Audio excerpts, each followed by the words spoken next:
Hi everyone, in this video I will show you how to transfer Solana from Kraken to Phantom Wallet.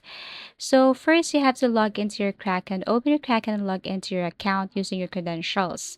Now access funding on withdrawals. Once logged in, navigate to withdraw, funding tab at the top of the dashboard, and then select withdraw from the options.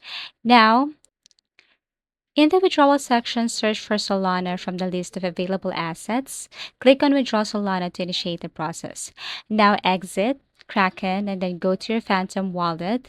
Click on the Solana tab and then click Receive to generate the Sol wallet address. Copy the wallet address that appears. Now add your Phantom wallet address to Kraken. Go back to your Kraken and in the withdrawal section for Solana, click Add Withdrawal Address or just simply click Add Address. Paste your Phantom wallet address in the appropriate field. Give the address a recognizable label like Phantom Wallet. So basically, I don't have one here, but if you have enough fee, then what you're going to do is you have to enter the amount of Solana to transfer, and that's it. Thank you for watching and see you again in our next video tutorials.